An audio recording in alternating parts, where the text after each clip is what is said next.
ସାନ କଣ କହିଲେ ସିଏ ସେଠୁ ବାଧ୍ୟ ହେଇକି କହିଲେ କହିଲେ ନାଇଁ ମ ରାବଣ କେବଳ ସୀତାକୁ ଚୋରି କରିପାରିବ ନାହିଁ ନା କାହିଁକି ନା ଶୁଣ ଏ ଗୋଟିଏ ପ୍ରମାଣ ଦେଇକି ଆଜି ପାଇଁ କଥା ରଖିଲା ନା ରାବଣ କେବେ ବି ସୀତାକୁ ଚୋରି କରିପାରିବ ନା କାହିଁକି ନା ଶୁଣନ୍ତୁ ଯେତେବେଳେ ରାମ ଲକ୍ଷ୍ମଣ ମିଥିଳା ଯାଉଛନ୍ତି ବାଟରେ ଯାଉଛନ୍ତି ବିଶ୍ୱାମିତ୍ରଙ୍କ ସାଙ୍ଗରେ ପହଞ୍ଚିଗଲେ ଜନକଙ୍କର ଯଜ୍ଞଶାଳା ନିକଟରେ ଯଜ୍ଞଙ୍କ ବିଶ୍ୱାମିତ୍ରଙ୍କ ଏବଂ ଦୁଇ ଭାଇ ପଛରେ ଥିବା ଦୁଇ ଶିଶୁ ରାମ ଲକ୍ଷ୍ମଣଙ୍କୁ ଦେଖିକି ଯଜ୍ଞ ପଚାରିଲେ କହିଲେ ବିଶ୍ୱାମିତ୍ର ଜି ତମେ ତ ଆସିଲ ତମ ସାଙ୍ଗରେ ଥିବା ଏ ଛୁଆ ଦିଟା କିଏ ବିଶ୍ୱାମିତ୍ର ପରିଚୟ ଦେଲେ ଶୁଣ କିଏ ମୋ ସାଙ୍ଗରେ ଆସିଛ କବି ସମ୍ରାଟ ଭଞ୍ଜ ରାମ ସଖୀ ପଡିଲେ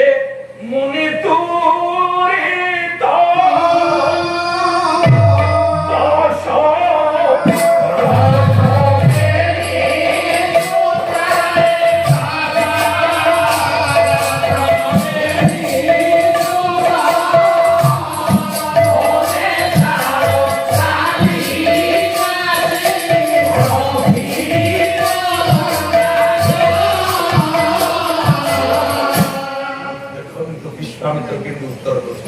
ଜନକ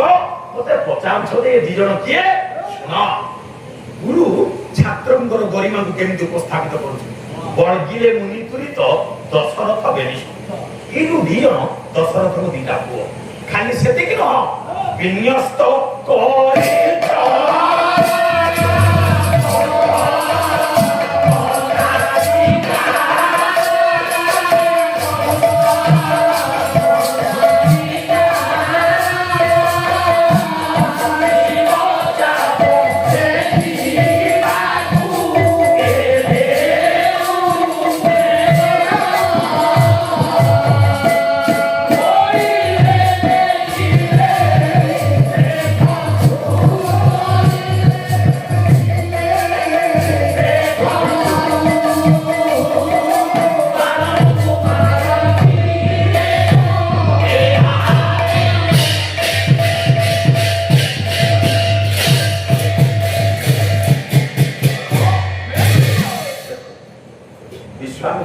ଜନକ ମତେ ଯୋଉ ଦୁଇ ଜଣ ବାଳକ କଥା ପଚାରୁଛ ଇଏ ଦଶରଥଙ୍କ ପୁଅ ସେତିକି ନୁହଁ ଆସିଲା ବେଳେ ଏଇ ଯୋଉ ମୋ ପଛରେ ଯୋଉ କାଳିଆ ହେଇକି ପୁଅଟା ତା ପାଦ ଧୋଇବା ଯେ ବିନ୍ୟସ୍ତ ପରିଚରଣ ଗୌତମ ନାୟିକା ଦେଖନ୍ତୁ ବୁଲେଇବଙ୍କେ ବିଶ୍ୱାମିତ୍ର ରାମଙ୍କର ମହିମା ଯାହାଙ୍କର ପଦରଜର ଲାଗି ଗୋଟେ ପାଷାଣ ନାରୀ ହେଇଗଲା ବିନ୍ୟସ୍ତ ପରିଚରଣ ଗୌତମ ନାୟିକା ଶିବଚାପ ଦେଖିବାକୁ ପୁଅ ଦଶରଥଙ୍କର ଦି ଜଣ ଯିଏ ତାର ବିକି ମାରିଲେ ପୁରା ଯଜ୍ଞଙ୍କର ଏକ ଯଜ୍ଞକୁ ରକ୍ଷା କରୁଥିଲେ ସେଇ ଦୁଇ ଜଣ ଦଶରଥଙ୍କୁ ତୁମ ସାଙ୍ଗରେ ଆସିଛନ୍ତି ଆଚ୍ଛା ଜନକ ତୁମେ ଜାଣିବା ଦରକାର ଯିଏ ପାଷାଣକୁ ନାରୀ କରିପାରିଲା ଯିଏ ତାରକୁ ବିନାଶ କରିପାରିଲା ଏତେ ସାମର୍ଥ୍ୟବନ୍ତ ପିଲା ଇଏ କୌତୂହଳ ଛଳରେ କହିଲେ ବୋଇଲେ ଦେଖିଲେ ଦେଖନ୍ତୁ ଶିବଜୟ ଧନୁ ଭଗ୍ନସ୍ତ୍ର ଦେଖିଲେ ପାଇଛନ୍ତି ବାଳକୁମାର କିଏ ହବ ୟାଙ୍କ ପିଲା ଦିଟା ଆସୁଛନ୍ତି ହଉ ଗୋଟେ କଥା ଯଦି ଦେଖିବା କଥା ଦେଖିବେ ୟାଙ୍କୁ ଟିକେ ପଛ ସିଟରେ ବସେଇବେ ଦେଖ ଏର ଅହଙ୍କାରୀ ଜନକ କହିଲେ ଛୁଆ ଦିଟା ତ ଆସୁଛନ୍ତି ତାକୁ ପଛ ସିଟରେ ବସେଇଦିଅ ରାମ ଲକ୍ଷ୍ମଣଙ୍କୁ କହୁଛନ୍ତି ତାକୁ ପଛ ବେଞ୍ଚରେ ବସେଇଦିଅ ବୋଇଲେ ଦେଖିଲେ ଦେଖନ୍ତୁ ବାଳକୁମାର କିଏ ହବ ୟାଙ୍କ ବିଶ୍ୱାମିତ୍ର ଗୋଟେ କଥାଟା ଭାବିଲା ଏତେ କରି କହିଲେ ଆଚ୍ଛା ଯେମିତି ରାମ ଲକ୍ଷ୍ମଣ ଯାଇ ବସିଗଲେ ୟା ପୂର୍ବରୁ ଯେତେ ରାଜା ଆସିଥିଲେ ରାମ ଲକ୍ଷ୍ମଣଙ୍କ ତେଜରେ ସେମାନେ ଆଜି ନିଷ୍ପନ୍ନ ହୋଇଲେ କବି ଭଞ୍ଜ କହିଲେ ରାମ ଲକ୍ଷ୍ମଣ ସତେ ଯେମିତି ଦିଟା ହାତୀ ପଦ୍ମବନ ଭିତରକୁ ଯାଉଛନ୍ତି ଭଞ୍ଜ ଲେଖିଲେ କଣ କହିଲେ ରୁକୋଦର ବାସବର ଦିଗଦନ୍ତୀ ମନୋହର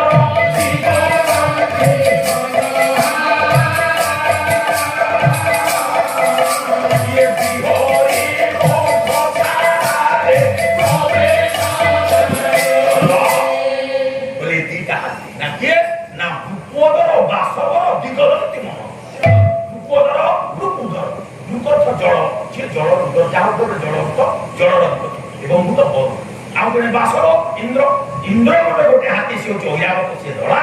वरुणकर गोटे हाथी से अंजन चुटी कला ये कला ଗୋଦର ବାସବର ଦିଗଦନ୍ତୀ ମନର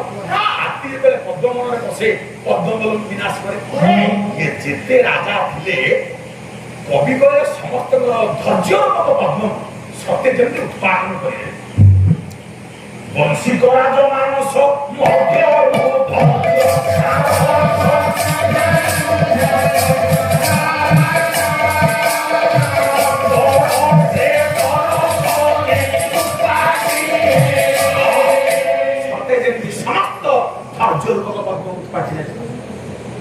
রাজা মানে নিষ্পর্ধ হয়ে গেল। জনক বলছেন কোন না পছ সিটে বসে এটা টিকে বিশ্বামিত্রକୁ বাধিলা। বিশ্বামিত্র କହିଲେ ଜନକ ତମେ ଇଏ ଛୁଆ ଦିଟା କହିଲ ଯେ ପଛ ସିଟରେ ବସେଇ ଦେବା ପାଇଁ ଆଚ୍ଛା ନା କାହିଁକି ଏତେ କଥା କହିଲ ନା ଶୁଣନ୍ତୁ ଏ କେଡ଼େ ଯୋଉ ଥାଏ ଯୋଉ ଏଠିକି ଆସିଥିଲେ ଧନୁ ଭାଙ୍ଗିବା ତ ଦୂରର କଥା ଇଏ ଧନୁକୁ ତଳୁ ଉଠେଇ ପାଇଲେ। বিশ্বামিত্র ପଚାରିଲା ଆଚ୍ଛା କିଏ ଆସିଥିଲା? ଜନକ କହିଲେ ଶୁଣ କିଏ ଆସିଥିଲା ଧନୁ ଭାଙ୍ଗିବା ତ ଦୂରର କଥା ତଳୁ ଉଠେଇ ପାଇଲେ ନା କିଏ ଏଠିକି ଆସିଥିଲା? বিশ্বামিত্রକୁ ଜନକ ବୁଲେ ଧୀରେ ବାରି ବରିଷ୍ଠରେ ସାରା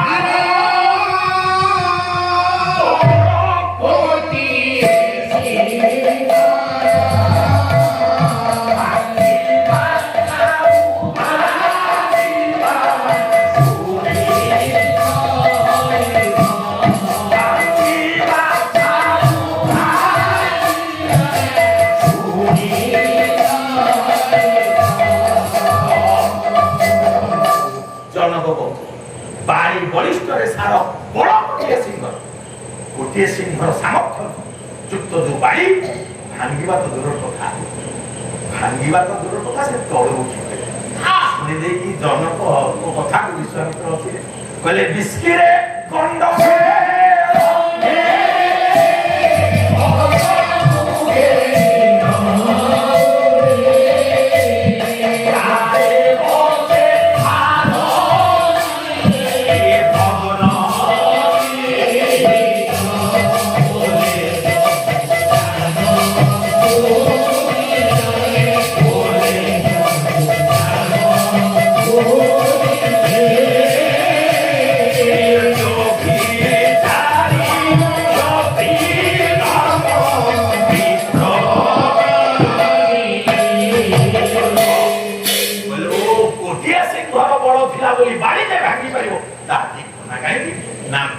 ଗଣ୍ଡ ଘେରନ୍ତି ଗଜକୁ ଘେନ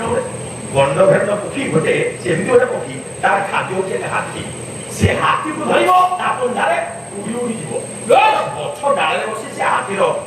ମାଂସ ଖାଇବ ମସ୍ତକ ବିଦାରଣ କରି ମାଂସ ଖାଇବ। କିନ୍ତୁ ହାତୀ କେତେ ଓଜନିଆ ସେ ଗଣ୍ଡ ଘେରଣ ପକ୍ଷୀର ସାମର୍ଥ୍ୟ କେତେ କିନ୍ତୁ ସେ ଗୋଟେ ଗଛ ଡାଳରେ ବସିଲେ ସେ ଡାଳଟା ଭାଙ୍ଗି ପାରେ କିନ୍ତୁ ସେଇ ଗଛର ଡାଳକୁ ଗୋଟେ ଛୋଟିଆ ପକ୍ଷୀ ବିସ୍କିରେ ଗଣ୍ଡ ଘେରଣ୍ଡେ ଗଜକୁ ଘେନ କିନ୍ତୁ ଡାଳେ ବସି ଭାରତୀରେ ଭଗ୍ନ ଭାରତୀ ଭଗ୍ନ ଗୋଟେ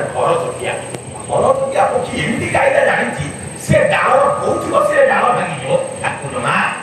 ତେଣୁ କିଏ ଭାଙ୍ଗି ପାରିଲାନି ବୋଲି ତମେ ଇଏ ଛୁଆ ଦିଟାକୁ କହୁଛ ପଛପଟେ ନେଇକି ବସେଇ ଦିଅ ନା ଖାଲି କଣ ସେତିକି ଆସିଲେ ଆଉ କିଏ ନା ଶୁଣ ବାଣସୁର କାର୍ତ୍ତବୀର୍ଯ୍ୟ ସହସ୍ର ଭୁଜ ବାଣସୁର ଆସିଛି କାର୍ତ୍ତବୀର୍ଯ୍ୟ ଆସିଛି ସହସ୍ରାଭୂଷ ଆସିଛି ଯାହା ହଜାର ହାତ ରାବଣ ଆସିଛି ତାର 20 ହାତ ଏତେ ହାତ ଥିଲେ ବି ସମୁଦ୍ର ଭାଙ୍ଗିବା କଥା ତଳୁ ଯିବେ। ଜନକଙ୍କ କଥା ଶୁଣିକି ବିଶ୍ୱାମିତ୍ର ହସିଲେ କହିଲେ ବୃଶ୍ଚିକ କର୍କଟ ପରି ସିନାଏ ଇଚ୍ଛାର କେତେ ଗୋଡ଼ କଙ୍କଡ଼ାର କେତେ ଗୋଡ଼ ଏହି କଣ ପୃଥିବୀକି ଦେଖିପାରିଛି ଧରଣୀକି ଧରିପାରିଛି ନାଗବେତ୍ର ଜ୍ଞାନ ଧରଣୀ ଦେଖିବାର ସାମର୍ଥ୍ୟ କେବଳ ଅନନ୍ତ ବାସ। ତେଣୁ ତମେ ଇଏ ବିଲାଦିଟା ବୋଧ ନେଇକି ପଛପଟେ ବସେଇ ଏଇଠି କଥା ବୋଧେ ଶୁଣ କଥା ସାରିବା। ସେ ଧନୁ ଭାଙ୍ଗିବାକୁ ରାବଣ ଆସିଛି ସହସ୍ରାର୍ଜୁନ ଆସିଛି ବାରିକି ଆସିଛି କେହି ଧନୁକୁ ଭାଙ୍ଗିବା ତ ଦୂର ତଳୁ ଉଠେଇ ପାରିବେ ତେଣୁ ରାବଣ ମଧ୍ୟ ସେ ଧନୁକୁ ତଳୁ ଉଠେଇ ପାରିବେ ଟିକେ ପଛକୁ ଫେର ଯେତେବେଳେ ସେଇ ଧନୁ ଜନକ ରାଜର୍ଷି ପାଇ ଗୋଟେ ମଞ୍ଜୁଷା ଭିତରେ ଗୋଟେ ପେଢି ଭିତରେ ଘରେ ରଖିଛନ୍ତି ଧନୁଟା ମଞ୍ଜୁଷା ଭିତରେ ଅଛି। ସେଦିନ ଜନକ ଗାଧୋଇବା ପାଇଁ ବାହାରିଛି ସ୍ନାନ କରିବାକୁ ଗଲା ବେଳେ ଝିଅ ସୀତାକୁ ଡାକିଦେଲେ ମାରେ ଘରଟା ଟିକେ ଝାଡୁ କରିଦେବୁ ଓଳେଇ ଦେବୁ। ସୀତା ଘର ଝାଡୁ କଲା ବେଳେ ସେ ଯୋଉ ଧନୁ ଥିବା ମଞ୍ଜୁଷାଟା ଯୋଉ ଗୁଣରେ ଅଛି ସେ ଜମା ସେଟା ପୁରା ଅସନା କାହିଁକି ନା ସେ ପେଡ଼ିଟାକୁ କେହି ଦେଖି ପାରୁନାହାନ୍ତି ହଜାର ହଜାର ମଲ୍ଲ ଆସିଲେ ମଧ୍ୟ ଧରୁଥିବା ମନୁଷ୍ୟଟାକୁ ଦେଖି ପାରୁନାହାନ୍ତି ସୀତା କହିଲାରେ ଏତେ ଦିନ ହେଲା ଘର କଣଟା ଅସନା ନାଇଁ ମ ମତେ ପେଡ଼ିଟା ସେପଟକୁ ନେଇଯିବାକୁ ହବ ତାପରେ ଘରଟା ମତେ ଝାଡୁ କରିଦେବାକୁ ଅନାୟାସରେ ମା ସୀତା ଧନୁଥିବା ମନୁଷ୍ୟଟାକୁ ଏପଟକୁ ସେପଟକୁ ନେଇ ଧରି ଘରଟା ଗୋଳେଇଦେଲେ ଜନକ ଯେତେବେଳେ ସ୍ନାନ ସାରି ଆସିଲେ ଦୀର୍ଘ ବର୍ଷ ଧରି ଥୁଆ ହେଇଥିବା ପେଡ଼ିଟି ଏପଟକୁ ସେପଟକୁ ଯାଇଛି ଆଶ୍ଚର୍ଯ୍ୟ ହେଲେ ଗାଡ଼ିରେ ମାରେ ଆଚ୍ଛା ଇଏ ମନୁଷ୍ୟଟା ଆଜି ଏପଟକୁ ସେପଟକୁ କେମିତି ଗଲା ମୁଁ ନେଇ ଯାଇଛି ବାବା ମୁଁ ଦେଖିଲି ସେ କଣଟା ଅସନା ଥିଲା ତ ତେଣୁ ଏପଟୁ ସେପଟୁ ନେଇ ଆସିଲି ଆଶ୍ଚର୍ଯ୍ୟ ହେଲେ ଜନକ ତାହେଲେ ଏ ଝିଅଟା କିଏ ଇଏ ଝିଅ ସାଧାରଣ ଚିନ୍ତାରେ ବସିଛନ୍ତି ଜନକ ଇଏ ଝିଅ କିଏ କେତେ ବଡ ଅସମ୍ଭବକୁ ସମ୍ଭବ କରିଛି ଏତିକି ବେଳେ ବାଲ୍ମୀକି ଆସିଥିଲେ ମହର୍ଷି ବାଲ୍ମୀକି ଦେଖିଦେଲେ ଜନକକୁ ବିଷଣ୍ଣ ବଦନ ହେଇକି ଟିକେ ବସିଛନ୍ତି ଚିନ୍ତାରେ କହିଲେ ଜନକଜୀ କଣ ହେଇଛି ଏ ବାଲ୍ମୀକି ଘଟଣା ହଉଛି ଏହା ମୋ ଝିଅ ଗୋଟେ ଅସମ୍ଭବ ସମ୍ଭବ କରିଛି ଧନୁଥିବା ମନୁଷ୍ୟଟାକୁ ଏପଟକୁ ଦେଇଛି ବାଲ୍ମୀକି ସେଦିନ ପରାମର୍ଶ ଦେଲେ ଜନକ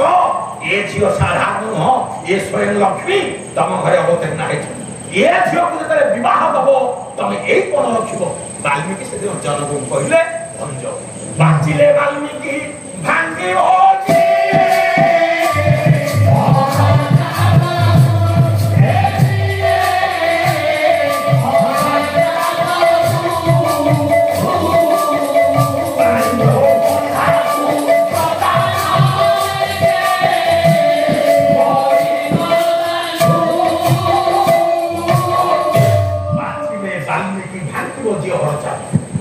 ଜନକ ଏ ଝିଅକୁ ବିବାହ ଦେଲେ କଣ ରଖିବ ଝିଅ ହର ଚାପକୁ ଭାଙ୍ଗିବ ଯିଏ ଶିବ ଧର୍ମରେ ଗୁଣ ଦବ ତମେ ତାକୁ ଏ ଝିଅକୁ ବିବାହ ଦବ ମା କଣ ରହିଲା ଯିଏ ଶିବ ଧନୁ ଭାଙ୍ଗିବ ତାକୁ ସୀତାକୁ ଜନକ ଦେବେ ଆଚ୍ଛା ସେଇ ଧନୁକୁ ଭାଙ୍ଗିବା ପାଇଁ ରାବଣ ଆସିଛି ବାଳି ଆସିଛି ଘେରେ ରାବଣ ସେ ଧନୁକୁ ତଳୁ ଉଠେଇ ପାରିଲାନି ସେଇ ଧନୁକୁ ମା ସୀତା ଅନାୟାସରେ ତୋର ଲାଗେ ଉଠେଇ ଦେଲେ ତାହେଲେ ବଳରେ ଅଧିକା କିଏ ମା ବଳରେ କିଏ ଅଧିକା ରାବଣ ବଳରେ ଅଧିକା ନା ସୀତା ଧନୁକୁ ରାବଣ ତଳ ଉଠେଇ ପାରିଲେ ସୀତା ତଳ ଉଠେଇଦେଲେ ବଳରେ କିଏ ଅଧିକା ହେଲା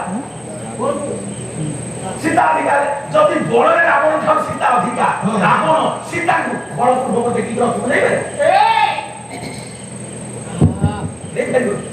ତାହେଲେ ରାବଣ ସୀତାକୁ ନେଲା କେମିତି ସୀତାକୁ ରାବଣ ନେଲା ନା ସୀତା ବନ୍ଧୁମାନ ପଳେଇଲେ